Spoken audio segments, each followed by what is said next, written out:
चला नमस्कार विद्यार्थी मित्रांनो, स्वागत आहे तुमचं परत एकदा आपल्या या करिअर मित्राच्या युट्यूब चॅनलवर. बघा, एक महत्वाची अपडेट तुमच्या सर्वांसाठी घेऊन आलोय. खूप दिवसानंतर आपला व्हिडिओ येतोय, पण महत्वाची अपडेट होती. बऱ्याचशा विद्यार्थ्यांचे कॉल मेसेजेस होते, म्हणून हा व्हिडिओ मला आज अर्जंटमध्ये घ्यायचा होता.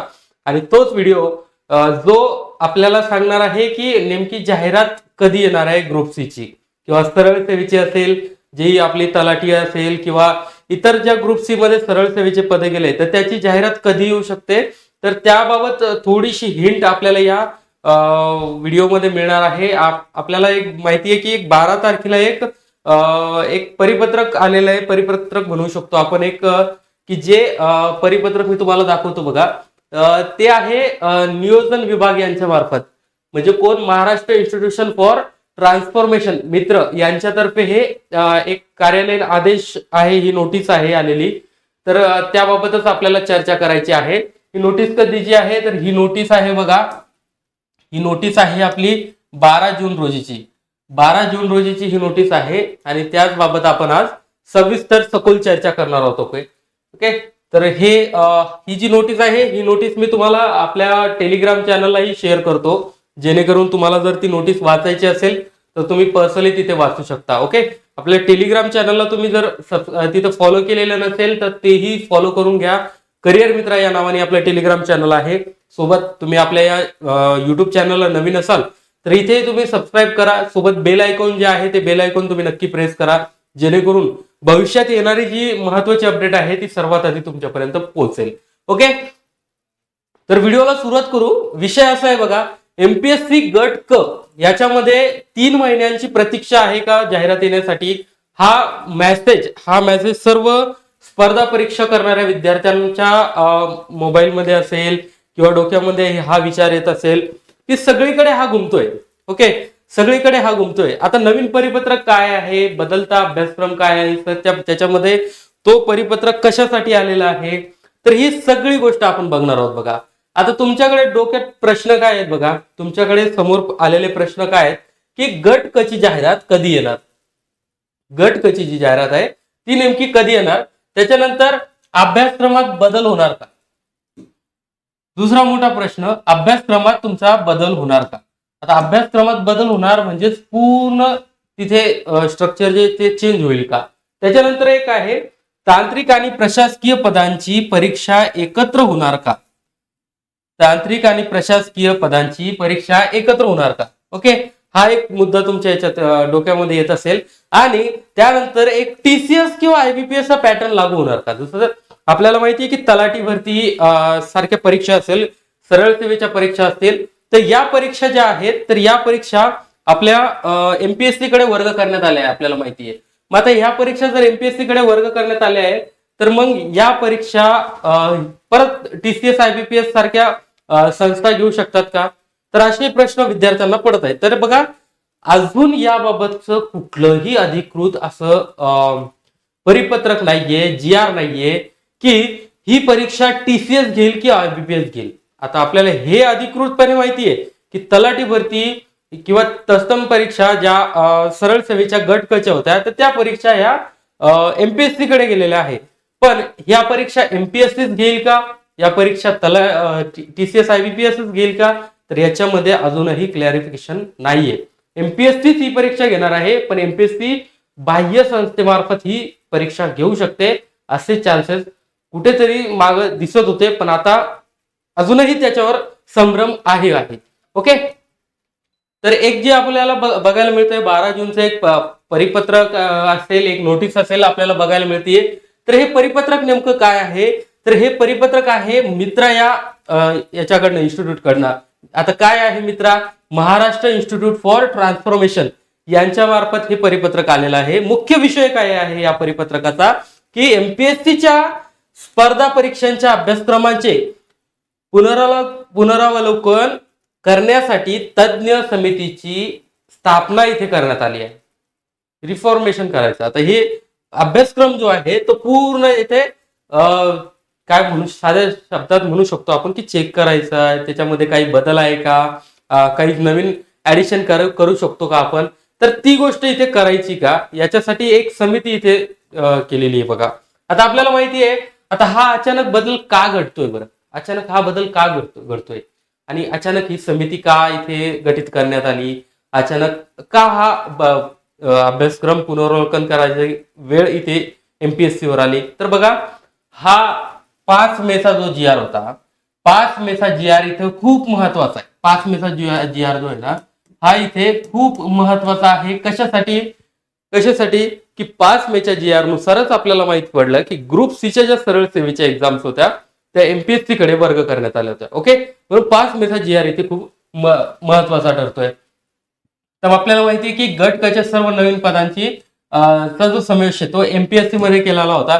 जुना अभ्यासक्रम अद्यावत करायची गरज आहे का, हे याच्यामध्ये आता तपासलं जाणार. ओके, त्यानंतर नवीन तांत्रिक आणि समकालीन विषयांचा समावेश करणं याच्यात गरजेचं आहे का, या गोष्टीचा इथे विचार होऊ शकतो. ओके, त्यानंतर बघा आता ही समिती कशी आहे, ही समिती अशी की बघा याच्यामध्ये 7 सदस्य इथे बघायला मिळतात. 7 सदस्यांची तज्ञ समिती इथे आहे. याच्यामध्ये डॉक्टर आपले एक मिनिट मी तुम्हाला ओरिजिनल हेच दाखवतो. ओके, याच्यामध्ये श्री प्रवीण परदेशी सर आहे बघा. त्या समितीमध्ये कोण कोण आहेत, याच्यामध्ये प्रवीण परदेशी सर आहेत. जे की याच्यामध्ये मुख्यमंत्री यांचे ते मुख्य आर्थिक सल्लागार व मुख्य कार्यकारी अधिकारी आहे मित्राचे. ओके, हे प्रवीण परदेशी सर आहे, हे अध्यक्षपदी इथे आहेत. त्यानंतर डी के जैन सर आहे, हे माजी मुख्य सचिव आहे महाराष्ट्र शासनाचे, हे सदस्य म्हणून इथे आहेत. त्यानंतर डॉक्टर रघुनाथ माशेलकर सर आहे, हे प्रख्यात शास्त्रज्ञ आहे, म्हणजे सायंटिस्ट आहे ते, आणि माजी महासंचालक आहे CSIR चे. ओके, हे पण सदस्य आहेत. नंतर कोण आहे, डॉक्टर बेलसरे सर काय आहे, सचिव लाभ क्षेत्र विकास, म्हणजे CADA महाराष्ट्र शासनाचे ते सचिव होते. ओके, हे सदस्य म्हणून इथे आहेत या समितीमध्ये. नंतर डॉक्टर उमाकांत दांगट सर आहे, हे मुख्य कार्यकारी अधिकारी आहे महाराष्ट्र ग्राम सामाजिक परिवर्तन फाउंडेशन व माजी विभागीय आयुक्त आहे. ओके, हे पण सदस्य स्थानी इथे आहे. त्यानंतर शेखर गायकवाड सर आहेत, हे अतिरिक्त महासंचालक यशदा व माजी साखर आयुक्त आहेत. ओके, ठीक आहे. तर हे असं आहे. आणि शेवटचा एक व्यक्ती आहे इथे, शेवटचे एक कोण आहे तर बघा, अमन मित्तल सर आहे. अमन मित्तल सर कोण आहे तर सहमुख्य कार्यकारी अधिकारी आहे मित्रमध्ये. ओके, हे सदस्य सचिवपदी आहेत. ओके, हे सदस्य सचिवपदी आहेत. आता याच्यामध्ये काय आहे, काय टर्म्स आहेत बघा. टर्म्स काय आहे, टर्म्स याच्यामध्ये अशा आहेत बघा इथे, की महाराष्ट्र लोकसेवा आयोगामार्फत घेण्यात येणाऱ्या गट अ, गट ब राजपत्रित व अराजपत्रित आणि गट क सेवा परीक्षांच्या विद्यमान अभ्यासक्रमाचे सर्व समावेशक पुनरावलोकन करणे का की जो 5 मेचा जी आर आला होता. आता याच्यामध्ये आपण बघतो की गट कच्या पूर्वी एक्झाम, आता तुम्हाला माहिती आहे की प्री आणि मेन्स, प्री प्लस मेन्स तुमची अशी एक्झाम होत होती बघा. ओके, प्री प्लस मेन्स तुमची एक्झाम होती. मग आता ज्या गटकच्या सरळ सेवेच्या ज्या पद आहेत ते एमपीएससी मध्ये गेल्यावर ते सरळ सेवेचे पद कसे भरले जात होते, तर ते भरले जात होते डायरेक्टली. एकच परीक्षा होती, ती कोण घ्यायचे, TCS किंवा IBPS. कोण घ्यायचे, TCS किंवा IBPS. एकच परीक्षा होती, एकच परीक्षा इथे घेतली जात होती. आणि याच्यामध्ये 2 परीक्षा होत्या, किती, ही एक आणि ही एक, 2 परीक्षा इथे घेतल्या जातात. मग आता या 2 परीक्षा आणि ही ते एक परीक्षा, मग आता यामध्ये यांचं म्हणणं आहे की या 2 परीक्षा म्हणजे घेण्याची गरज आहे का, किंवा याच्यामध्ये अभ्यासक्रम अजून काही चेंज करायचा आहे का, अशा सगळ्या गोष्टी याच्यामध्ये आहेत बघा दिलेल्या. आता इथे अजून एक काय पॉइंट बघा, संबंधित विभाग संबंधित विषयातील तज्ञांशी विचार विनिमय करणे हे या समितीचं आहे काम आहे. अभ्यासक्रमातील कालबाह्य विषय बदलून नवीन तांत्रिक, प्रशासकीय व समकालीन घडामोडींशी संबंधित विषयांचा समावेश सुचविणे. म्हणजे नवीन त्याच्यामध्ये काही टेक्निकलचे टॉपिक्स ऍड करायचे का, सब्जेक्ट ऍड करायचे का, किंवा प्रशासकीय असेल, समकालीन काही घडामोडी म्हणजे चालू घडामोडीचं काही ऍड करायचे का, जसं बऱ्याचशा याच्यामध्ये लॉज वगैरे आहेत, तर ते लॉ ऍक्ट वगैरे याच्यामध्ये ऍड करायचे का, या गोष्टीचा समावेश त्यांना सुचवायचा आहे, या समितीला त्याच्यामध्ये सुचवायचा आहे. ओके. त्यानंतर काय, सुधारित अभ्यासक्रमासह शिफारशींचा सविस्तर अहवाल तयार करून महाराष्ट्र लोकसेवा आयोगास सादर करणे, महाराष्ट्र लोकसेवा आयोगास सादर करणे. ओके. त्यानंतर समितीचे कामकाज कसे आहेत बघा. समितीचे कामकाज आवश्यकतेनुसार संबंधित विषयातील तज्ञ शासकीय अधिकारी यांना समितीच्या बैठकीस निमंत्रित करू शकते.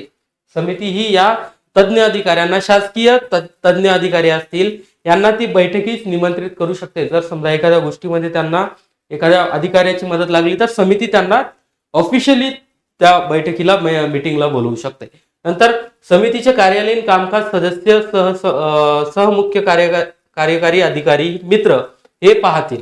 म्हणजे या समितीचं कामकाज कोण बघणार आहे, तर सहमुख्य कार्यकारी अधिकारी मित्र हे या समितीचे कामकाज बघणार आहे. नंतर समिती आपल्या अंतिम अहवाल या आदेशाच्या दिनांकापासून 3 महिन्याच्या आत सादर करणार. 3 महिन्याच्या आत सादर करणार. इथून हा सर्व संभ्रम निर्माण होतोय, इथून हे प्रश्न निर्माण होतात. आता समिती अहवाल सादर कधी करेल, तर हे 3 महिन्यांचा वेळ इथे समितीला देण्यात आला. किती? 3 महिन्याचा वेळ इथे समितीला देण्यात आला. आता आपल्याला माहिती आहे आपली जी गट ब ची परीक्षा आहे, गट ब ची परीक्षा झालेली आहे काल. ओके. आपली गट ब ची परीक्षा ही काल झालेली आहे आणि त्यामध्ये आता राहिली कोणती परीक्षा, तर गट क ची परीक्षा फक्त इथे राहिलेली आहे. आणि गट क ची परीक्षेमध्ये जर हे बदल होणार असेल, गट क च्या परीक्षेमध्ये जर आपल्याला हे बदल बघायला मिळेल तर तर तर तर आपल्याला 3 महिने अजून इथे थांबावं लागू शकतं. 3 महिने आपल्याला अजून इथे थांबावं लागू शकतं. आता इथे एक पॉइंट आहे, समितीला अहवाल सादर करण्यासाठी आवश्यक असल्यास मुख्य कार्यकारी अधिकारी मित्र यांच्या मान्यतेने मुदतवाढ देता येईल. म्हणजे हे 3 महिने आणि याच्यात प्लस मुदतवाढ होऊ शकते. या 3 महिन्यामध्ये ही मुदतवाढ इथे होऊ शकते. ओके. 3 महिने त्याच्यामध्ये मुदतवाढ होऊ शकते. आता याच्यामध्ये कोणकोणत्या परीक्षात बदल होऊ शकतो बघा.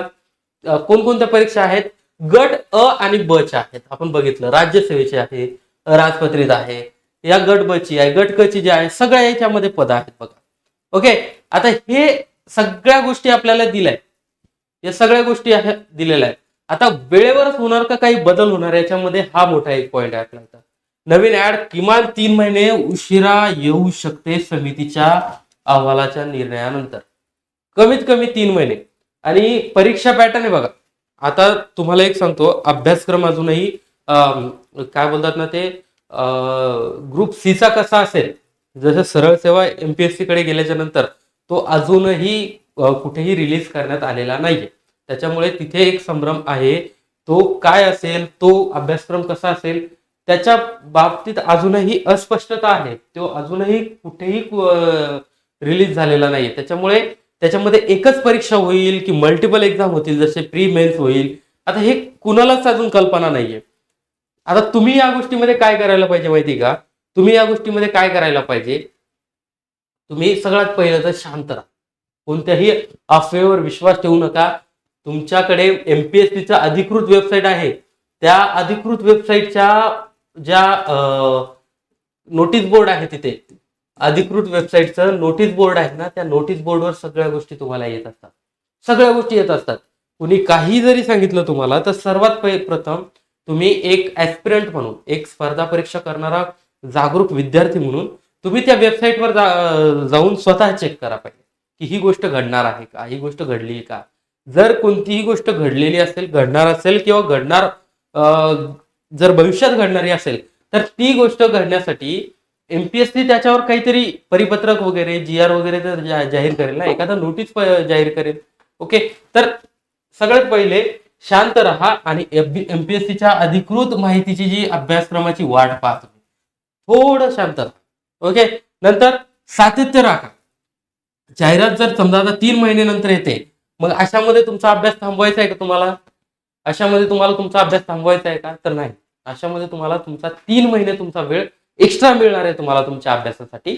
म्हणून हा जो चालू असलेला अभ्यास आहे तुमचा, आता जो उदाहरणार्थ काही विद्यार्थ्यांनी आरटीओ साठी तयारी चालू केली, आरटीओ एमव्हीआय या पदासाठी, आणि ही भरती तब्बल 6 वर्षानंतर येते. 2020 नंतर 2026 मध्ये ही भरती येते मित्रांनो.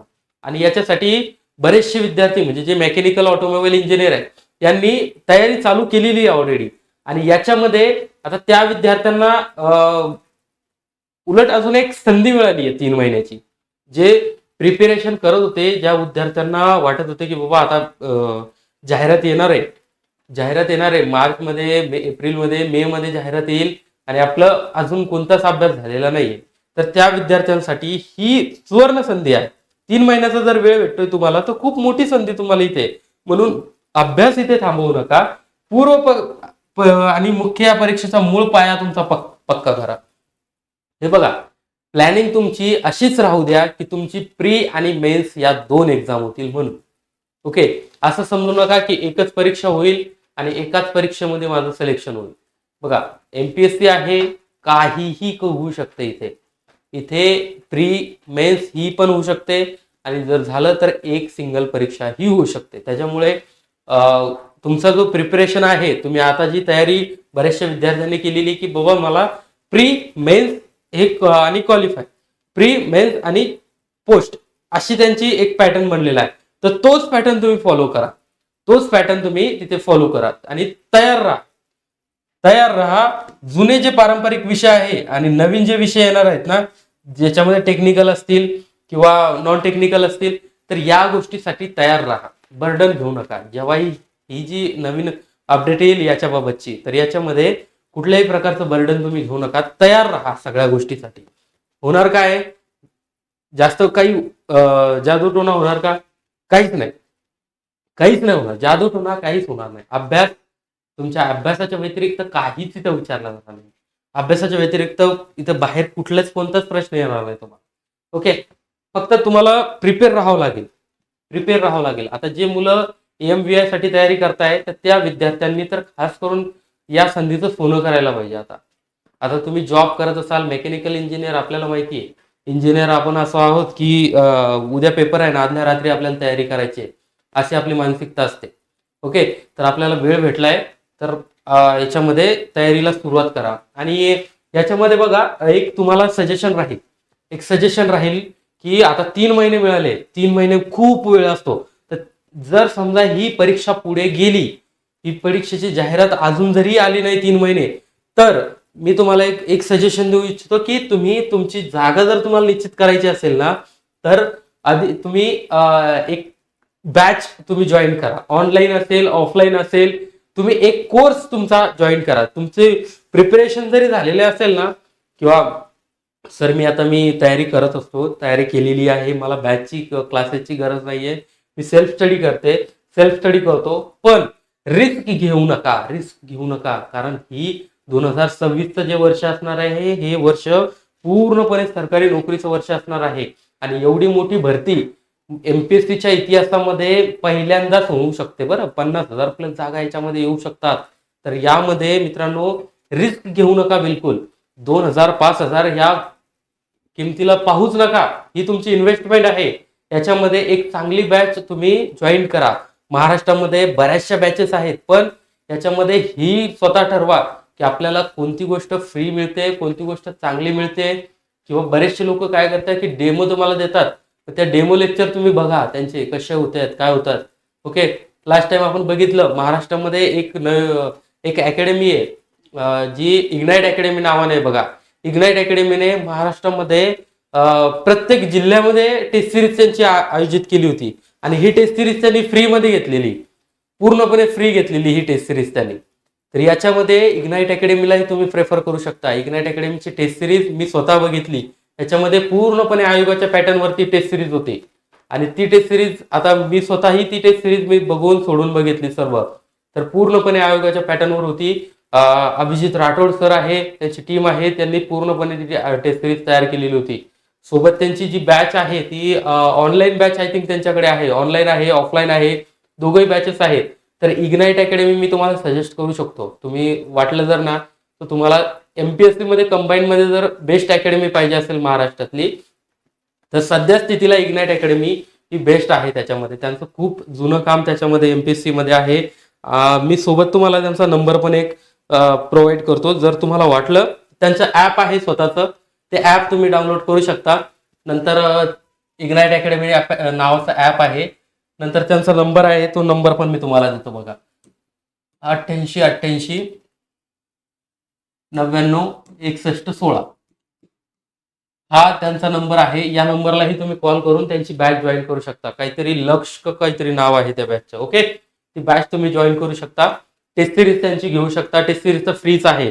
ऑलमोस्ट महाराष्ट्रात बरेचसे अकॅडमीजवाले होते, संस्थेवाले होते की ते पैसा कमवायचे या टेस्ट सिरीज पासून, पैसा कमवायचे. पण इग्नाइट अकॅडमी ही एकमेव होती की जिने फ्रीमध्ये टेस्ट सिरीज लॉन्च केली, आणि तीही एमपीएससी सारख्या परीक्षेची टेस्ट सिरीज, कंबाईंड ग्रुप बीएलसीची. तर ही खूप मोठी गोष्ट आहे त्याच्यासाठी वगैरे. म्हणून ट्रस्ट अशाच व्यक्तीवर ठेवा की जो तुम्हाला अधिकारी बनवू शकतो. एक तुमचं चुकीचं पाऊल हे तुम्हाला काय बोलतात ना, 365 दिवस मागे लिहू शकतो.